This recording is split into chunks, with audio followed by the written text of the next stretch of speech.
Hello and welcome to my channel. My name is Nafula. If you've not subscribed to my channel, I highly recommend that you subscribe. But if you've already subscribed to my channel, I just want to say thank you for subscribing and thank you for watching my videos. What I'm going to do, I'm going to review how to apply again. I'm going to go over the application again. Let's begin with the first question. The first question asks you your names, your first name, your middle name, and your last name. People have been asking me, in my case, I have 4 names. Maybe I have 2 middle names, I have 4 names. The application only has 3. But if I were you, I will put both middle names in the middle names section. So you put your first name. If you have 2 middle names, put both names and then put your last name if you have 4 names. And then I'm going to review it again. Your names need to match. So if you have a passport already, I will encourage you to start using those names because you have a passport already. So use the names on your passport on this application. If you don't have a passport, you can use the name on your ID or your name on your birth certificate.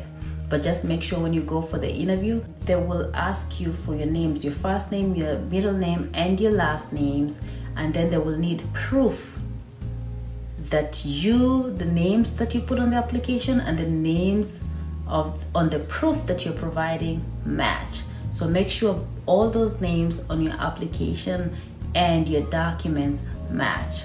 I've had questions about when some people went to high school or college and then they switch their names around, so their names on the school documents and the names on the passport or the birth certificate or the IDs are different. I will encourage you not to use the names on the school documents because with that it's an easy fix. Use the name as they appear on your birth certificate or your passport or your ID because those names are permanent. Your school documents, you can just go and then have them corrected. If your names are different on your birth certificate, on your ID, and on your passport, if they are different, then you need to get a lawyer involved. You need to go get something that's called a sworn affidavit, and that way you get names that you'll be using. So if you have a sworn affidavit, then use those names that you chose to use in this application. Make sure all the names on your documents and your application match. Question number 2 on the application is your gender. You're either female or you're male. I know there's so many people, especially in America, they don't identify by any gender. They're neither men or women, so they don't have a gender that they identify with. So in that case, I don't know what to advise in that case because on this application, there's no provision that's provided as the other gender. So it's only 2. So you'll either have to pick one, either female or male. So on the gender section, if you're a male or a man, you pick that, and if you're a woman or female, pick that. Question number 3 is about your date of birth. So you have to enter the day. So if you're born on the 13th, you put the 13th and then the month. So if it's April, it's 04. If you're born in September, it's 09, and then the year. So if you're born on the 1st, you have to put 01. And then the month, if you're born in May, is 05. And then the year, you have to put 4 numbers. So if you're 1990, you have to put 1990. Question number 4 asks you about the city where you're born. I've gotten a lot of questions about this question here, about the city. In the application, it says, do not put a district, do not put a province, do not put a state, do not put a county. So make sure where you live is a city. And how can you find out? Google. Just Google your city, just the name of the city. If it's like there's a time I Googled Nairobi, it will say a city in Kenya, so you know it's a city. So if you put Bungoma there and it says this is not a city, there's no city in Kenya, it means it's not a city. So make sure that the city that you put in there is an actual city. So if it's not a city on your application, there's a box that you can check. You can actually click with your mouse that selects city unknown. So if where you live, you Google and then it doesn't say city in Kenya or city in Ghana or city in Sri Lanka, then select the city unknown. Don't put a district, don't put a province, don't put a state, don't put a county, because your application might get disqualified. You want to make sure you fill all these questions correctly. So if you don't live in a city, city unknown. Question number 5 asks you, which country were you born? So where were you born?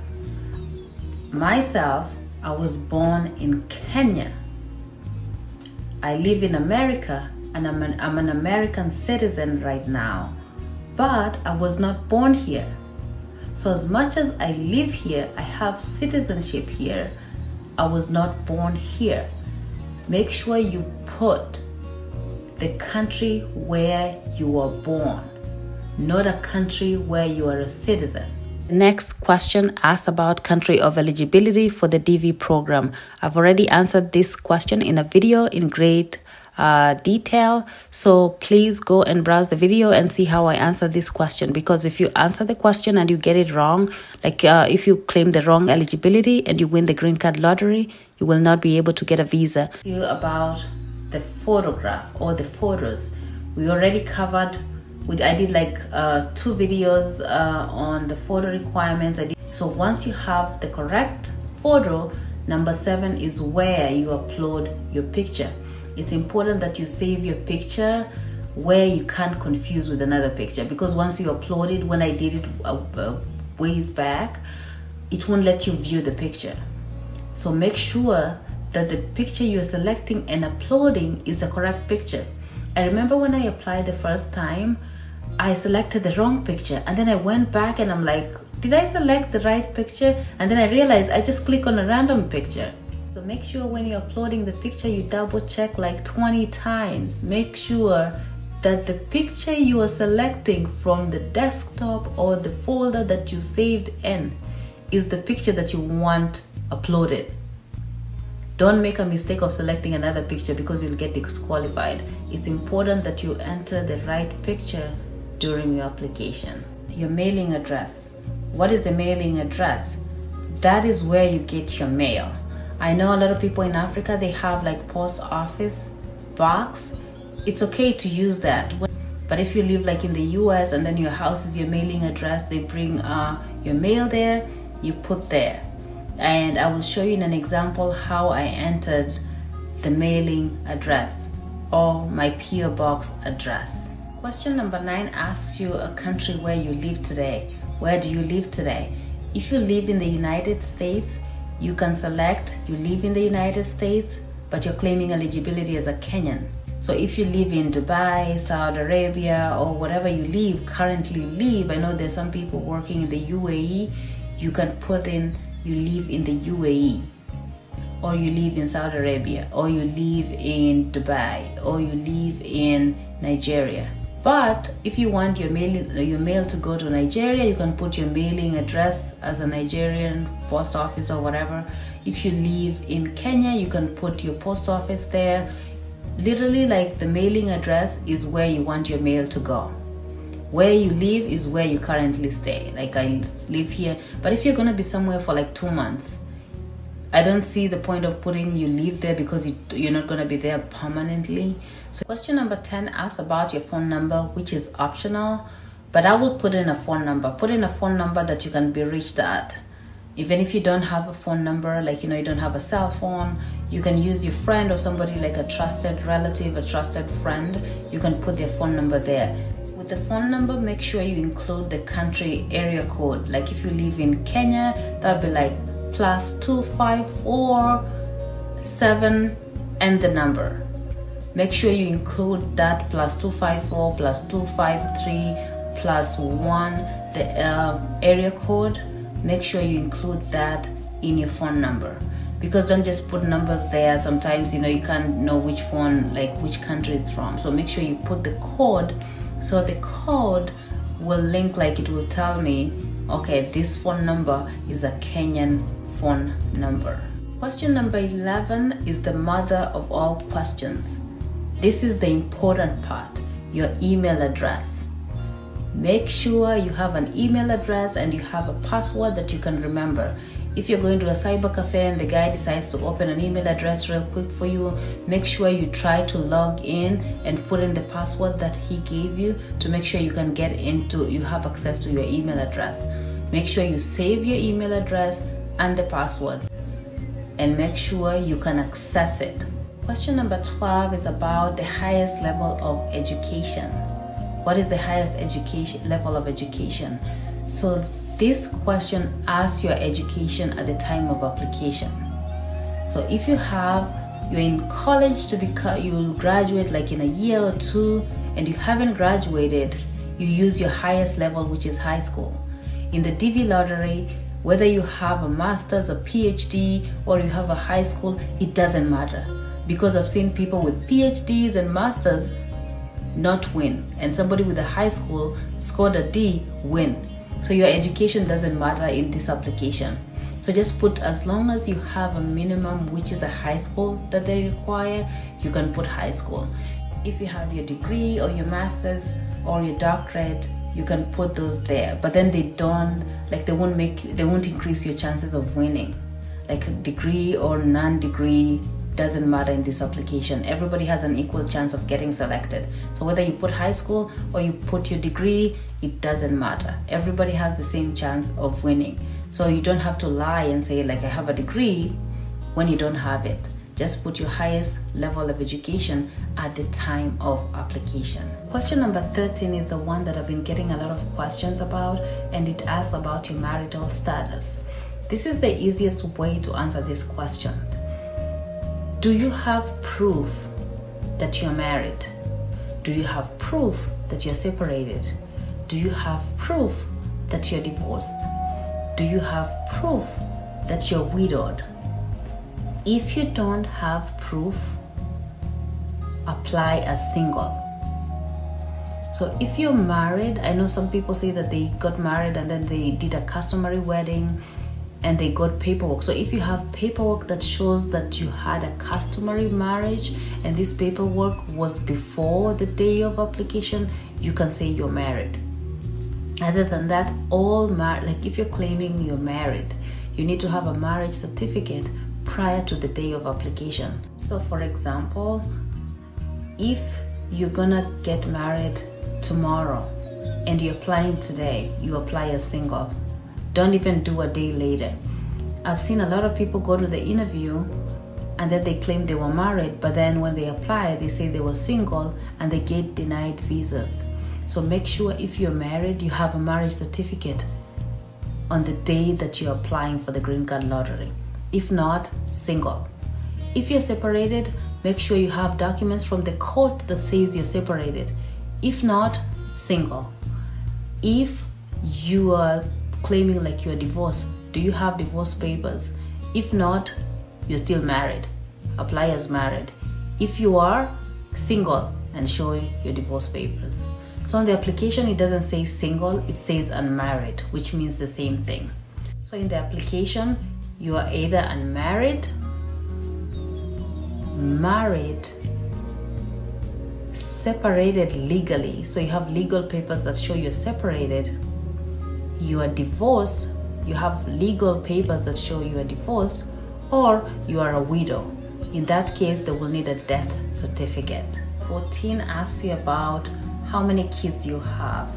So if you have one, you just put one. If you have two, if you have three, if you have five.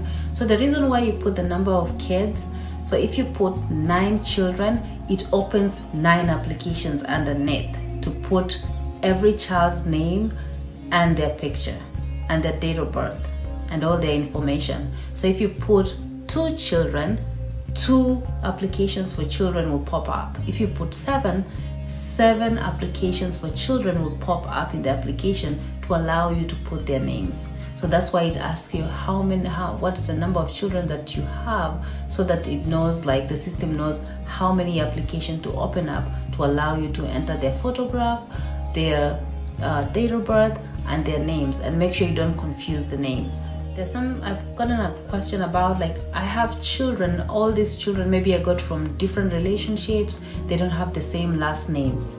Or maybe my son or my daughter doesn't have the same last name as me or my current spouse. It doesn't matter. Whatever name they're using on their birth certificates or their IDs, put all their names there. So all the children under the age of 21 can be included in the application. So if they are 20 years and 11 months, they can be included. So you'll have to enter your spouse's information. So if you're married and then you're entering like your spouse or your children, you'll have to enter that information. And what they ask for their name, first name, middle name, last name. Second, they ask what is their date of birth. Start with the day, the month, and the year. Third, they ask about their gender. Are they male or female? And then they ask about the city where they are born. So if they were born in a place which is not a city, you check the box that says city unknown. And then the last one is the country where they are born. So you have to say the country where your spouse was born. And then the last question will have you upload their picture in the application. The next one is about your children. Again, they will ask you the name, first name, middle name, last name. Question number 2, date of birth, the day, month, or year. Third question, gender, male or female. Fourth question, city where they are born. If they were born in a city, put a city there. If they were not born in a city, say city unknown. And then the next one, they will ask you the country where they were born. Put a country where your children were born. And then the last one will allow you to upload the picture. Make sure you upload a picture that meets the requirements. Also, please note that the order of these questions might change. I'm gonna say just question number 1, 2, 3, 4, 5, 6, 7 to whatever. But then in the application, the questions, the order might have changed. So just make sure you read the question. Don't follow the numbers as I am listing them. Just read the question and then answer the question. I've gotten questions about people asking if I'm on social media. Yes, I'm on TikTok, Instagram, Twitter, Facebook, and all that information is on my YouTube banner. Like if you're looking at my profile on your computer, it's easy. You can just click and then it brings you to the profile. And also, like if you're looking at it on the phone, you can just look and type on the search on your Instagram or your Twitter or whatever, and then you will get to my account. But I encourage you, like if you have any questions, type them on the YouTube videos. So that way I can respond to you. You can get immediate response. On my social media, I get a lot of messages. Sometimes I can't keep up with them and I can't reply to you on time. But if you send or type your message under all my videos in the comment section, I will respond to those questions as soon as possible.